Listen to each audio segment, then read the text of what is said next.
모닝 미팅 시작하겠습니다. 글로벌 소버린 코멘트는 자료로 대체하겠고요. 커머더티 브리프 발표해 주세요. 산업기업 분석 먼저 하도록 하겠습니다. 한샘, 이민재 연구원 발표해 주세요.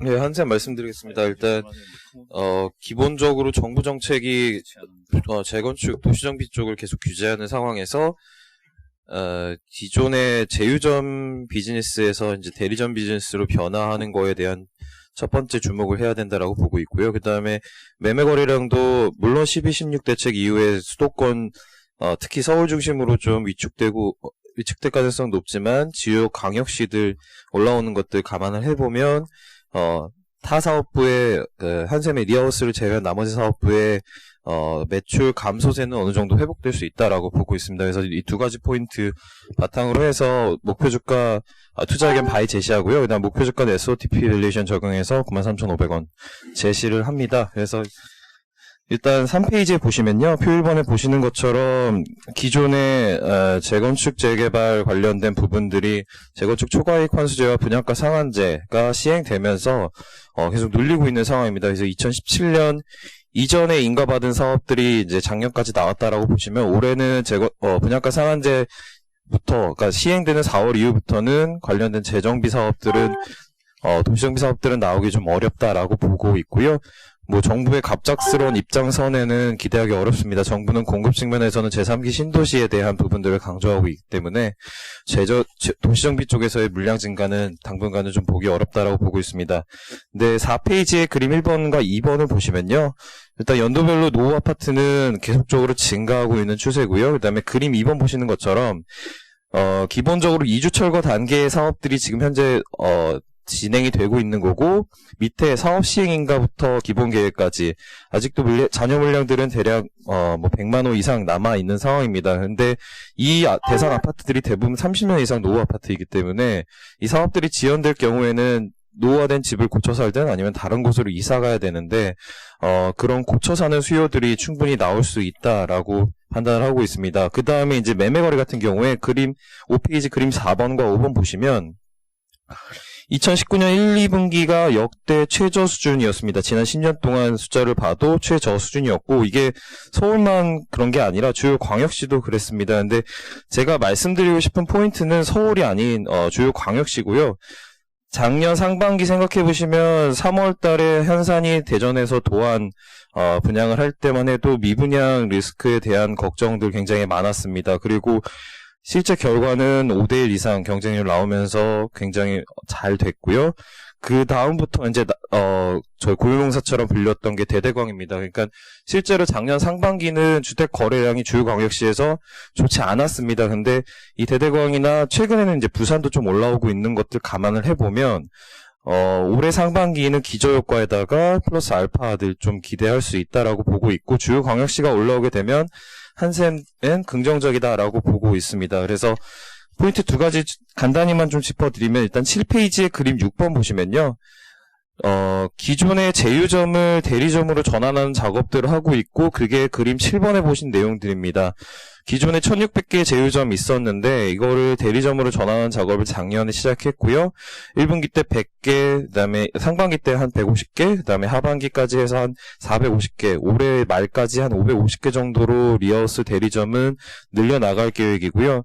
아무래도 특성상 제휴점보다는 대리점이 마진이 좀 더 낮습니다. 그리고 저는 이제 그림 6번을 좀 주목해야 된다라고 보는 게 이게 단순히 대리점과 한샘 사이에서의 어떤 관계가 아니라 서로 매출이 증가할 대리점 매출이 증가할 경우엔 대리점 점주 이익도 증가하고요. 그 다음에 한샘도 역시나 매출이 증가하고 그 한샘에서 파견하는 대리점의 디자이너 그러니까 총괄 매니저라고 보시면 될 것 같은데 이 사람의 인센티브 같이 증가하는 구조가 됩니다. 그러면 당연히 지금 회전율, 그러니까 뭐 하나의 패키지가 판매될 때 회전율이 뭐 일주일 이상 걸린다라고 보면 그런 것들이 단축되면서 회전율이 짧아지고 한 달에 할 수 있는 공사 건수가 지금 뭐 1.5에서 2건, 2건 사이인데 그게 2건에서 3건 정도로 충분히 늘어날 수 있고 거기에 마지막으로 이 직시공 인력을 한샘이 파견을 해주는데 아직은 이거 활용도가 높지 않습니다. 근데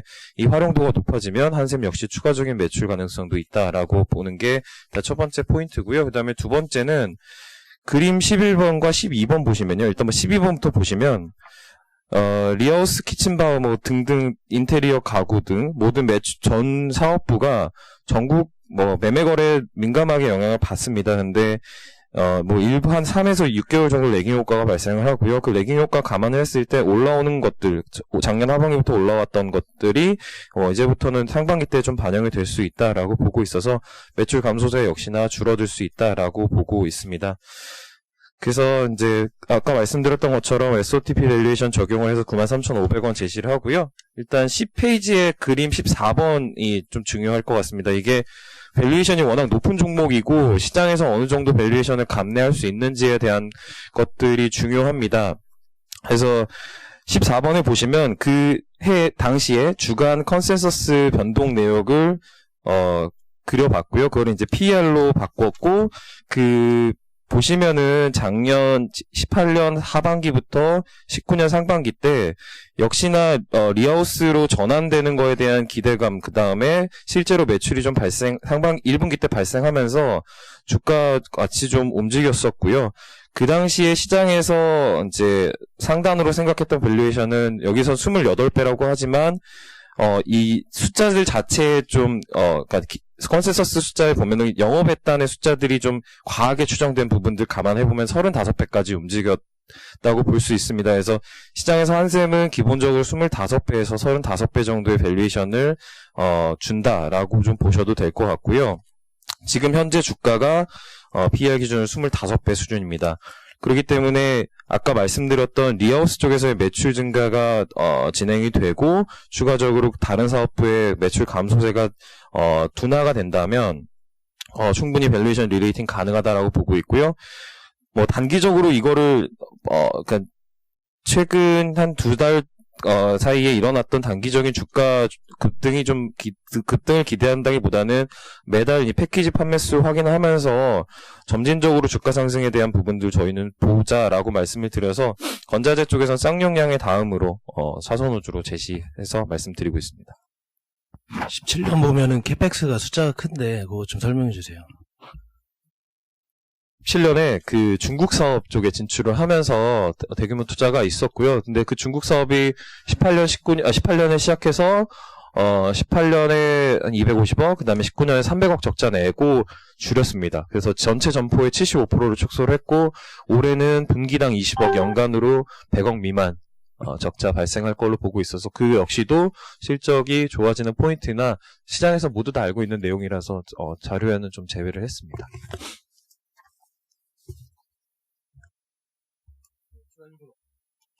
추가 질문 없으시면 HL사이언스 백준기 연구원 발표해 주세요. 네, HL사이언스 말씀드리겠습니다. 일단은 두 가지 때문에 썼고요. 그 차트 보시면 크게 이제 산을 한번 그렸는데 지금은 가격 매력이 있다라고 판단하고 있습니다. 그리고 두 번째는 최근에 이제 코로나 바이러스 사태 때문에 건강기능식품 시장을 좀 다시 볼 필요가 있다라고 저는 보고 있어요. 특히 이제 면역 관련한 제품을 만드는 회사들은 좀 봐야겠다라는 생각이 들고요. 일단 회사에 대해서 좀 설명을 드리겠습니다. 주가 차트하고 좀 연관을 시켜서 말씀드리면 이제 작년 상반기 때 보시면 주가가 굉장히 좋았고요. 작년 하반기 때는 굉장히 안 좋았습니다. 근데 이 이유를 좀 말씀을 드리면 주가가 좋았을 때는 이 회사가 이제 석류 농축액으로 이 회사가 잘 됐던 회사였고 작년에는 새싹볼이라고 하는 이 제품이 굉장히 잘 됐습니다. 그리고 주가가 올랐을 때는 이제 하반기 때 신규 제품 우슬시크릿, 이거는 이제 관절 건강에 좋은 제품인데요. 신제품이 또 나온다는 얘기가 돌면서 주가가 올랐다가 우슬시크릿이 판매가 별로 안 좋았어요. 저조하면서 이제 주가가 빠지기 시작했고 이제 75,000원대에 이제 예전에 공동 창업자분이 이제 6% 정도 블록 딜이 나오면서 주가가 빠졌습니다. 그래서 지금 4만 원대 주가까지 왔고요. 지금 제가 이제 보는 포인트는 신제품입니다. 이 오슬 시크릿이 잘 안 됐기 때문에 지금 신제품에 대한 그런 뭐 기대감이 상당히 떨어져 있는 회사인데, 이 그린 프로폴리스, 닥터 그린 프로폴리스라고 하는 제품이 12월 23일 작년부터 CJ 홈쇼핑에서 지금 나오기 시작했고, 홈쇼핑 첫 해 매출이 6억이 넘어가는 매출을 나왔습니다. 근데 이게 사실 코로나 바이러스 전이기 때문에 사실상 2월 달에 이제 홈쇼핑이 많이 잡혀져 있거든요. 그래서 지금 굉장히 잘 되고 있고, 실제로 CJ 홈쇼핑 내에서도 이 제품에 대한 좀 기대감이 있고 드라이브를 지금 하는 상황입니다. 그래서 뭐 신제품이 오슬 시크릿 때 이제 조금 기대감 대비해서 많이 내려왔기 때문에 지금은 거의 뭐 신제품에 대한 기대감이 없는 상황에서 이게 좀 붙어준다면 저는 충분히 주가는 반등할 거라고 보고 있고요. 일단은 현금도 많은 회사고 올해 16% 정도 제가 성장을 보고 있기 때문에 건강기능식품 내에서도 10.7배로 밸류에이션이 굉장히 좀 싼 회사입니다. 그래서 뭐 HL 사이언스가 일단 다른 뭐 뉴트리나 뭐 다른 건강기능식품에 비해서 최근에 주가는 부진하지만 결국 지금 봐야 되는 제품은 저는 면역 관련된 제품을 만드는 회사라고 보기 때문에 충분히 지금 타이밍에서는 추천을 드리는 좀 상황이다, 이렇게 보시면 될 것 같습니다. 이상입니다. 우슬 시크릿 같은 경우에도 그러면은 초반부터 부진했던 건지, 이게 관련해서 비용 같은 거는 다 떨어낸 건지 확인 좀 부탁드립니다. 우슬 시크릿은 어차피 이제 OEM 생산이었기 때문에 크게 뭐 고정비 부담은 없었고요. 가격대가 좀 비쌌습니다. 그래서 잘 안 됐던 것 같습니다. 그리고 프로폴리스는 이게 프로가 그 앞에라는 뜻이고 폴리스가 집이에요. 그러니까 꿀벌들이 집을 만들 때 집 앞에 바르는 물질이거든요. 그래서 면역에 상당히 좀 좋은 물질이라서 지금 홈쇼핑에 아마 나오면 어차피 외출도 안 되는데 홈쇼핑 많이 보실 건데 저는 되게 잘 될 것 같아요. 예, 다음 2차 전지산업 고정호 장재영 위원 발표해 주세요. 예, 어제 장중에 코멘트 드린 내용인데요. 예, 핵심 포인트만 다시 말씀드리면, 저는 이제 테슬라가 LFP 양극재를 배터리에 이제 사용할 가능성은 존재한다라고 보고요. 그리고 이제 기사 보도 내용대로 테슬라가 이제 셀2팩, CTP 기술을 쓸 경우에는 LFP 양극재는 쓰일 가능성이 아주 높다라고 저희는 보고 있습니다. 또 테슬라가 이제 주장하는 이제 배터리 기준이 좀 보면, 이게 배터리 팩 기준으로 놓고 봐서 에너지 밀도 단위 기준도 중량이 아니라 이제 부피다라고 이제 보시면 됩니다. 그러니까 뭐 와트시 퍼 킬로그램이 아니라 와트시 퍼 리터로 테슬라는 지금 배터리 기준의 이제 에너지 밀도를 얘기하고 있기 때문에 셀2팩 기술을 쓰면 배터리 셀 사용해야 되는 이제 최적률이 크게 올라가기 때문에 쉽게 얘기하면 동일한 팩 사이즈에서 배터리 용량도 커질 수 있다라고 보시면 됩니다. 이제 더 많은 배터리 셀이 들어가니까요. 그래서 저희는 이제 좋은 기술이다라고 이제 보고 있고요. 참고로 LFP 에너지 밀도가 NCM7 하나둘 대비해서 25% 정도 낮습니다. 에너지 밀도가 LFP가. 근데 셀2팩으로 가면 공간 이용률이 최대 60% 이상 늘어난다고 이제 CATL이랑 이제 BYD가 이제 발표하고 있기 때문에 당연히 이제 배터리 용량은 더 커질 수 있다라고 이제 보시면 됩니다. 관련 중국 주가 내용은 이제 장재영 연구원에서 얘기하겠습니다. 예, 어제 해당 뉴스가 이제 전해지면서 중국 같은 경우 이제 코발트 관련 광산주나 아니면 이제 재련주들이 이제 거의 하한가를 기록했고요. 반면 이제 LFP 생산업체인 이제 BYD나 쿠커나이테크 같은 경우 주가가 거의 한 3-4% 정도 올랐습니다. 시장에서는 이제 코발트에 대해서 결국은 이제 NCM이나 NCA로 중국에서도 전반적으로 이렇게 이어질 거라는 기대감 때문에 코발트 사용량이 늘어날 거라는 기대로 최근에 이제 주가가 계속 올랐었는데요. 그에 대한 이제 좀 중장기 우려가 존재하는 것 같고요. 반면 이제 LFP 같은 경우는 기존에 이제 대형 버스나 트럭 이런 쪽으로만 가다가 다시 이제 승용차 부분에서도 사용될 수 있다는 기대감 때문에 좀 주가가 올랐던 것 같습니다. 그리고 이제 BYD 같은 경우도 CATL은 이제 지난해 9월에 이제 CTP 기술을 개발을 완료했다고 이제 발표했었고요. 그리고 이제 BYD 같은 경우는 이제 지난 1월에 CTP 기술을 이제 채택한 LFP 배터리 개발을 완료했고 올해 연내 이제 생산할 거라고 얘기하고 있어서 향후에 이제 LFP에 대한 다시 관심이 확대될 것 같습니다. 근데 어제 주가 보면, 우리나라 주가 보면은, 그렇게 뭐 양극재 업체들이나 이렇게 크게 영향을 안 받더라고요. 중국 업체들이 영향을 많이 받는데. 그 이유는? 이제 크게 이제 두 가지로 이제 볼 수가 있는데요. 예, 첫 번째는 아무래도 이제 테슬라 쪽의 비즈니스 노출도가 국내는 이제 없기 때문에 뭐 그 영향과 관련돼서는 이제 제한적일 거다라는 게 이제 첫 번째 의견이고요. 예, 두 번째는 이제 주요 고객사가 아시는 것처럼 국내 양극재 업체들 주요 고객사가 SDI, LG화학, 그 다음에 이제 SK이노베이션과 같은 이제 국내 업체들 중심으로 이제 포진되어 있습니다. 근데 이제 SDI, LG캠, SK이노베이션은 LFP 기반의 이제 배터리를 양산하고 있지 않기 때문에 당연히 LFP로 뭐 우리나라 업체들이 이제 갈 거에 대한 약간 기대감 자체가 아예 존재하지 않는다라고 이제 보시면 됩니다. 그래서 국내 양극재 업체들은 영향이 없지만 뭐 이제 뭐 중국 같은 경우는 조금 다른 얘기인 것 같아요. 아무래도 이제 테슬라가 이제 상하이 공장에서 지금 찍어내는 배터리가 NCM 기반이기 때문에 뭐 이게 만약에 LFP로 간다고 하면 뭐 그럴 가능성에 대해서는 뭐 전부 다 갈 가능성에 대해서는 높게 보고 있지는 않지만 만약에 이제 그 페네트레이션 자체가 LFP가 이제 올라온다라고 하면 당연히 LFP에 대한 성장률 자체는 좀 긍정적으로 선회될 가능성은 이제 존재한다라고 이제 볼 수 있을 것 같습니다. 예, 다음 인터넷 산업 안재민 위원 발표해 주세요. 네, 어제 뉴스 아마 보셨을 것 같은데요. 타다가 일단 무죄 선고를 받았습니다. 이게 이제 택시 연합회에서 소카 대표하고 이제 자회사 VCNC 대표를 이제 고발한 사건이고요. 일단 이 무죄가 되면서 결국은 이 신규 모빌리티 관련 사업에 대한 좀 확장성이 좀 넓어졌다라고 저희는 판단하고 있습니다. 특히 이제 여기에서 조금 더 나아가면, 앞으로 이제 뭐 공유경제라든지 인터넷 관련된 새로운 서비스들이 상당히 많이 나올 텐데, 이 부분들을 어느 정도는 정부에서 좀 인정해 줄 수 있다라는 기대감들이 좀 반영이 될 수 있는 상황이다라고 저희는 판단하고 있고요. 뭐 가면 갈수록 이제 새로운 기술들이 접목된 서비스들이 많이 나올 텐데, 이 부분들은 좀 인터넷 업체들한테 상당히 긍정적입니다. 그래서 어제 카카오가 좀 주가가 좀 많이 올랐고요.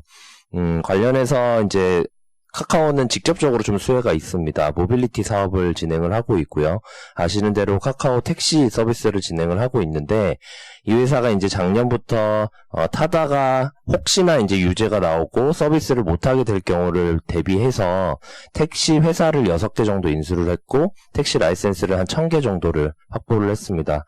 근데 이제 서울시에 타다가 지금 돌아다니는 게 한 1000개에서 1200대 정도 되는데, 사실 라이센스 1000개만 해도, 충분히 이제 운영은 가능한 상황이고, 카카오는 합법적이었습니다. 근데 이제, 추가로 이제 여기에 대한 투자를 할 필요가 없고, 관련돼서 이제 카카오는 이 벤티라는 이름으로 서비스를 시작을 하고 있는데, 여기에 대한 이제 투자를 확대할 수 있다라는 게 좀 긍정적입니다. 그래서, 요런 부분들이 이제 카카오한테는 좀 긍정적이다라고 저희 판단하고 있고요.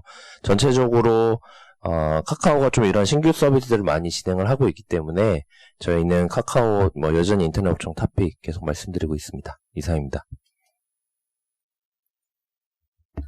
예, 다음 석유화학 산업 스파 코멘트 황유식 위원 발표해 주세요. 네, 2월 들어서 중국 내 석유화학 제품 재고가 상당히 좀 빠르게 증가하는 모습을 보이고 있습니다. 주요 도시에서 사람들 활동이 좀 감소하면서 최종 소비자 수요도 뭐 크게 감소한 상황이고요. 여러 산업의 공장도 중단이 됐고 가동률도 뭐 하락한 상황이라서 뭐 포장재나 외장재, 부품들 등 산업용 석유화학 수요도 상당히 좀 감소한 상황입니다. 이게 이제 춘절 이후에 다시 좀 살아나야 되는 상황인데 전혀 그런 모습이 나타나고 있지 않은 상황이고요. 반면에 이제 석유화학 공정 같은 경우는 연속 공정입니다. 그리고 사람이 좀 필요 없는 자동화가 된 설비이기 때문에 이쪽 생산 라인은 대부분 이제 정상 가동이 좀 이루어지고 있는 상황이라서 공급 유입량이 훨씬 더 많은 상황이라고 보면 될 것 같습니다. 그래서 일부 지역의 이제 재고 지표를 좀 보거나 아니면 뉴스 플로우를 봤을 때 각 지역에서 재고가 상당히 좀 늘고 있다는 부분을 확인을 할 수가 있고요. 결과적으로는 이제 스프레드에 부정적으로 좀 영향을 미칠 것 같습니다. 공장 가동률은 조금씩 하락을 하고는 있습니다. 많이 좀 하락을 했습니다. 한 10%에서 한 20% 정도 공장을 좀 감축 운행을 하고 있는 상황인데, 그럼에도 불구하고 수요 감소가 훨씬 크기 때문에 재고량은 상당히 좀 늘고 있고요. 아래쪽 그림을 보시면은 EG 같은 경우도 2월 들어서 좀 급증하는 모습을 보였고요. 이번 그림 보면 이제 P2도 사실 춘절 기간 동안에 공장은 돌지만 산업 활동이 안 되니까 재고가 쌓였다가 이걸 소비하는 그런 동향으로 좀 움직이는데, 춘절 이후에도 계속적으로 재고가 좀 쌓여서 올라가는 모습이 좀 나타나고 있는 상황입니다. 다음 페이지 마찬가지로 SM도 그렇고요. 폴리에스터 칩도 재고 일수가 5일에서 최근에 이제 12일로 급증한 이런 모습을 좀 나타나고 있는 상황입니다. 지금 사실 이제 2월 달에는 이제 수요가 제대로 되는 상황에서 이런 이제 재고 확대가 이제 리스타킹으로 좀 나타났다면 굉장히 좋은 상황이지만, 수요가 지금 멈춘 상태에서 지금 단순히 스타킹만 되고 있기 때문에 요거는 앞으로 이제 시황이 좀 약세가 지속될 걸로 좀 보고 있고요. 코로나19가 좀 종료된 후에도 사실 이런 재고가 좀 부담으로 일정 구간 동안에는 작용할 수밖에 없다고 생각을 하고 있습니다. 이상입니다. 네, 다음 삼성화재 정준섭 연구원 발표해 주세요. 예, 삼성화재가 4분기 실적 발표했습니다. 예, 당기 순이익은 234억으로 제 추정치나 컨센서스를 이제 하회했습니다. 손해율이 이제 아무래도 제 추정치보다 조금 더 나쁘게 나왔던 게 컸던 것 같고요. 거기다가 이제 삼성화재 같은 경우는 이제 별다른 매각이익도 없었기 때문에 이제 보험 영업이익이 나빠진 만큼 순이익이 이제 안 좋아졌다 이렇게 보고 있습니다. 이제 컨퍼런스 콜이 중요합니다. 왜냐하면 이제 삼성화재 같은 경우는 1등 손보사기도 하고요. 지난 2분기 컨콜 때는 이제 신계약 경쟁을 강화하겠다라고 하면서 다음날 손보주 주가가 급락했고, 또 이제 3분기 컨콜 때는 이제 신계약 과도한 경쟁을 지양하겠다라고 얘기하면서 반대로 손보사들 주가가 다음날 올랐던 경험이 있기 때문입니다. 근데 이번 컨퍼런스 콜에서는 사실 특별히 색다른 내용은 없었던 것 같습니다. 이제 기존의 이제 수익 중심 경영 기조를 계속 하겠다. 이 원칙을 한번 재확인했다. 이 정도가 있고요. 지금 이제 업계 전반적으로 손해율이 좀 과도한 수준까지 많이 올라온 상태이기 때문에 좀 이런 삼성화재 이제 경영 기조 이런 걸 같이 맞물리면서 올해는 전반적으로 신계약 경쟁이 좀 작년보다는 조금 완화되지 않을까 이렇게 기대하고 있습니다. 다만 이제 위험 손해율 쪽은 여전히 계속 안 좋은 것 같고요. 이게 얼마나 어떻게 잡히느냐 이거에 따라서 업황 개선 여부가 갈릴 것 같습니다. 이제 만약에 올해 신계약 경쟁이 좀 덜해지고 거기다가 장기가 나빠진 폭이 좀 둔화되고 자동차까지 하반기에 좀 좋아지면 업황 전반적으로 하반기에는 좀 턴어라운드를 할 수 있지 않을까 이렇게 기대는 하고 있습니다. 그리고 삼성화재 같은 경우는 이제 2019년에 이제 별다른 매각이익이 없었기 때문에 반대로 올해는 이제 증익 가능성이 그만큼 높다라고 보고 있습니다. 손보사 중에서는 유일하게 두 자릿수 증익도 가능하다라고 보고 있고요. 이때 증익 가능성 거기다가 이제 카카오고 디지털 손보 설립 추진 이런 것들도 있기 때문에 업황은 나쁘지만 그래도 손보사들 중에서는 상대적인 우위는 지속되지 않을까 이렇게 전망하고 있습니다. 이상입니다. 예, 질문 없으시면 원자재는 자료 대체하겠고요. 이상 모닝 미팅 마치도록 하겠습니다.